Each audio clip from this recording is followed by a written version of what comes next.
আসসালামু আলাইকুম। এডুকেশন পয়েন্টে আপনাকে স্বাগতম। এডুকেশন পয়েন্টের আজকের আয়োজনে থাকবে বাংলাদেশের মুক্তিযুদ্ধ বিষয়ক উপন্যাস, নাটক, কবিতা, স্মৃতিকথা এবং অন্যান্য গ্রন্থসমূহ থেকে বিভিন্ন চাকরির পরীক্ষায় বারবার আসা গুরুত্বপূর্ণ প্রশ্নসমূহ। ১ নম্বর প্রশ্ন, এ সার্চ ফর আইডেন্টিটি বইটি কার লেখা? এ সার্চ ফর আইডেন্টিটি এটি লিখেছেন মেজর আব্দুল জলিল। অ্যান্সার খ। ২ নম্বর প্রশ্ন, দি লিবারেশন অব বাংলাদেশ গ্রন্থের রচয়িতা কে? দি লিবারেশন অব বাংলাদেশ গ্রন্থটি লিখেছেন মেজর জেনারেল সুখান্ত সিং। কোনটি মুক্তিযুদ্ধ ভিত্তিক উপন্যাস? এখানে মুক্তিযুদ্ধ ভিত্তিক উপন্যাস হল আগুনের পরশমণি, যেটি লিখেছেন হুমায়ুন আহমেদ। অপরদিকে সিলেকোটার সিপাহী লিখেছেন আখতারুজ্জামান ইলিয়াস। ৭১-এর দিনগুলি এটি লিখেছেন জাহানারা ইমাম এবং পায়ের আওয়াজ পাওয়া যায় এ নাটকটি লিখেছেন সৈয়দ শামসুল হক। ৪ নম্বর প্রশ্ন, মুক্তিযুদ্ধ ভিত্তিক উপন্যাস কোনটি? মুক্তিযুদ্ধ ভিত্তিক উপন্যাস হল জাহান্নাম হতে বিদায়। জাহান্নাম হতে বিদায় এটি লিখেছেন শওকত ওসমান। ৫ নম্বর প্রশ্ন, মুক্তিযুদ্ধ ভিত্তিক উপন্যাস কোনটি? মুক্তিযুদ্ধ ভিত্তিক উপন্যাস হল জলাঙ্গি, এটি লিখেছেন শওকত ওসমান। ৬ নম্বর প্রশ্ন, নিচের কোনটি বাংলাদেশের মুক্তিযুদ্ধ ভিত্তিক উপন্যাস? অপশনগুলোর মধ্যে একটি কালো মেয়ের কথা এটি একটি মুক্তিযুদ্ধ ভিত্তিক উপন্যাস। একটি কালো মেয়ের কথা এটি লিখেছেন তারাশঙ্কর বন্দ্যোপাধ্যায়। মুক্তিযুদ্ধ ভিত্তিক উপন্যাস কোনটি? অপশনগুলোর মধ্যে হাঙ্গর নদী গ্রেনেড এটি লিখেছেন সেলিনা হোসেন। মুক্তিযুদ্ধ ভিত্তিক উপন্যাস কোনটি? নিচের মুক্তিযুদ্ধ ভিত্তিক উপন্যাস হল রাইফেল রুটি আওরাত, এটি লিখেছেন আনোয়ার পাশা। ৯ নম্বর প্রশ্ন, লক্ষ পানের বিনিময়ে গ্রন্থটির রচয়িতা কে? লক্ষ পানের বিনিময়ে গ্রন্থটি লিখেছেন রফিকুল ইসলাম বীর উত্তম। ৭১-এর বিজয়গাথা কার লেখা? ৭১-এর বিজয়গাথা এটি লিখেছেন major Rafiqul Islam. A Golden Age উপন্যাসটির রচয়িতা হলেন তাহমিমা আনম।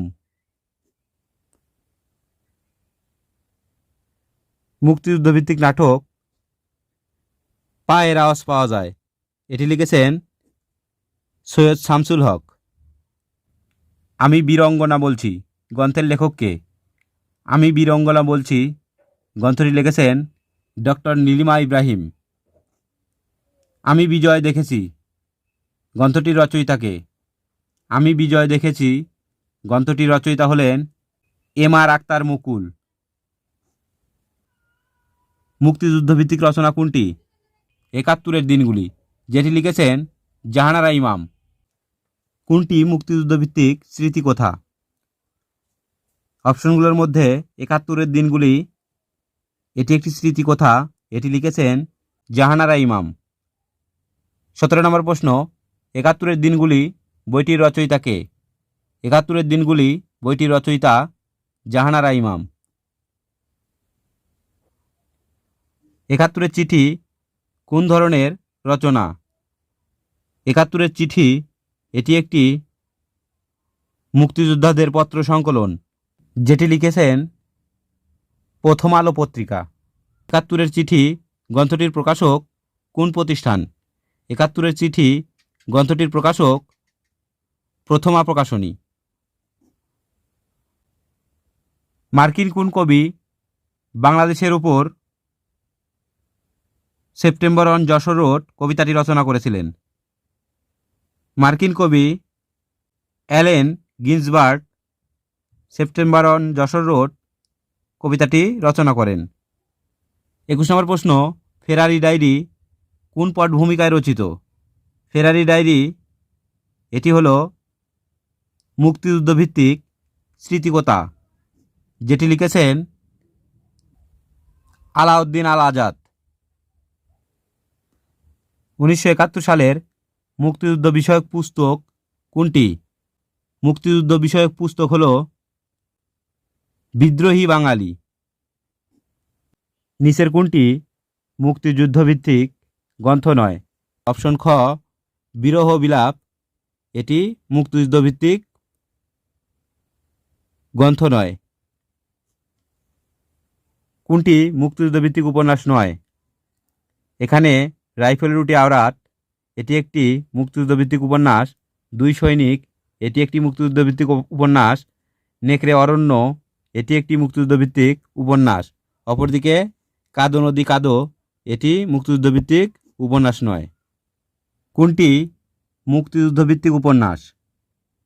এখানে নেকড়ে অরণ্যে, এটি একটি মুক্তিযুদ্ধভিত্তিক উপন্যাস। নেকড়ে অরণ্যে লিখেছেন শওকত ওসমান। নিচের কোনটি মুক্তিযুদ্ধভিত্তিক গ্রন্থ নয়? এখানে আগুনের পরশমণি, এটি একটি মুক্তিযুদ্ধভিত্তিক উপন্যাস। জ্যোৎস্না ও জননীর গল্প, এটি একটি মুক্তিযুদ্ধভিত্তিক উপন্যাস। উপমহাদেশ আল মাহমুদের মুক্তিযুদ্ধভিত্তিক গ্রন্থ। অপরদিকে আগুন পাখি, এটি মুক্তিযুদ্ধভিত্তিক গ্রন্থ নয়। কোনটি মুক্তিযুদ্ধভিত্তিক উপন্যাস? অপশনগুলোর মধ্যে জোলাঙ্গি একটি মুক্তিযুদ্ধভিত্তিক উপন্যাস, যেটি লিখেছেন শওকত ওসমান। মুক্তিযুদ্ধ বিষয়ক গ্রন্থ নয় কোনটি? নিচে অপশনগুলোর মধ্যে নিজ বাসভূমে, এটি মুক্তিযুদ্ধভিত্তিক গ্রন্থ নয়। অপরদিকে নেকড়ে অরণ্য, হাঙ্গর নদী গ্রেনেড, জোলাঙ্গি, এই তিনটি মুক্তিযুদ্ধভিত্তিক গ্রন্থ। নিচের কোনটি মুক্তিযুদ্ধ বিষয়ক নাটক? অপশনগুলোর মধ্যে পায়ের আওয়াজ পাওয়া যায়, এটি একটি মুক্তিযুদ্ধ বিষয়ক নাটক, যেটি লিখেছেন সৈয়দ শামসুল হক। 30 নম্বর প্রশ্ন, মুক্তিযুদ্ধের পটভূমিতে লেখা কাব্যগ্রন্থ কোনটি? মুক্তিযুদ্ধের পটভূমিতে লেখা কাব্যগ্রন্থ হল বন্দি শিবির থেকে, যেটি লিখেছেন শামসুর রহমান। বাংলাদেশ কথা কয় বইটির লেখক কে? বাংলাদেশ কথা কয় বইটির লেখক হলেন আব্দুল গফফার চৌধুরী। 71-এর বর্ণমালা কার লেখা? 71-এর বর্ণমালা লিখেছেন এম.আর. আখতার মুকুল। মুক্তিযুদ্ধভিত্তিক নভেল কোনটি? মুক্তিযুদ্ধভিত্তিক নভেল হল জীবন ও রাজনৈতিক ব্যবস্থা। 36 নম্বর প্রশ্ন, মুক্তিযুদ্ধভিত্তিক নাটক কোনটি? নিচে অপশনগুলোর মধ্যে কি চাও শঙ্খচিল, এটি একটি মুক্তিযুদ্ধভিত্তিক নাটক, যেটি লিখেছেন মোহাম্মদ আসউদ্দিন আহমেদ। মুক্তিযুদ্ধভিত্তিক উপন্যাস নয় কোনটি?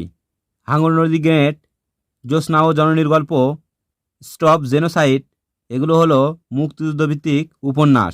অপরদিকে শেষের কবিতা, এটি মুক্তিযুদ্ধভিত্তিক উপন্যাস নয়, এটি রবীন্দ্রনাথ ঠাকুরের একটি উপন্যাস।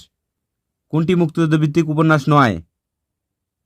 এখানে পায়ের আওয়াজ পাওয়া যায়, যেটি লিখেছেন সৈয়দ শামসুল হক, এটি একটি মুক্তিযুদ্ধভিত্তিক নাটক। কোন উপন্যাসটি মুক্তিযুদ্ধভিত্তিক? অপশনগুলোর মধ্যে হাঙ্গর নদী গ্রেনেড, এটি একটি মুক্তিযুদ্ধভিত্তিক উপন্যাস, যেটি লিখেছেন ডক্টর নীলিমা ইব্রাহিম। কোনটি মুক্তিযুদ্ধভিত্তিক উপন্যাস? আগুনের পরশমণি একটি মুক্তিযুদ্ধভিত্তিক উপন্যাস, যেটি লিখেছেন হুমায়ুন আহমেদ। নিচের কোনটি মুক্তিযুদ্ধভিত্তিক নাটক? এখানে যে অরণ্যে আলো নেই, অপশন ঘ একটি মুক্তিযুদ্ধভিত্তিক নাটক। কোনটি মুক্তিযুদ্ধভিত্তিক উপন্যাস? অপশনগুলোর মধ্যে নেকড়ে অরণ্য, এটি একটি মুক্তিযুদ্ধভিত্তিক উপন্যাস। 44 নম্বর প্রশ্ন, মুক্তিযুদ্ধভিত্তিক উপন্যাস কোনটি? অপশনগুলোর মধ্যে মুক্তিযুদ্ধভিত্তিক উপন্যাস হলো রাইফেল রুটি আওরাত, যেটি লিখেছেন আনোয়ার পাশা। মুক্তিযুদ্ধভিত্তিক নাটক কোনটি? এখানে পায়ের আওয়াজ পাওয়া যায়, এটি একটি মুক্তিযুদ্ধভিত্তিক নাটক, যেটি লিখেছেন সৈয়দ শামসুল হক। রশিদ হায়দারের খাঁচায় উপন্যাসের পটভূমি হল মুক্তিযুদ্ধ। মুক্তিযুদ্ধ বিষয়ক উপন্যাস মা, এটি রচনা করেন আনিসুল হক। মুক্তিযুদ্ধ ভিত্তিক উপন্যাস কোনটি? এখানে জাহান্নাম হতে বিদায়, এটি একটি মুক্তিযুদ্ধ ভিত্তিক উপন্যাস যেটি লিখেছেন শওকত ওসমান। কোনটি মুক্তিযুদ্ধ ভিত্তিক উপন্যাস? এখানে দেয়াল, যেটি লিখেছেন হুমায়ুন আহমেদ, এটি একটি মুক্তিযুদ্ধ ভিত্তিক উপন্যাস। আজ এ পর্যন্তই। আশা করি সম্পূর্ণ ভিডিওটি দেখলে ইনশাআল্লাহ উপকৃত হবেন। সবাই ভালো থাকবেন, সুস্থ থাকবেন। আসসালামু আলাইকুম।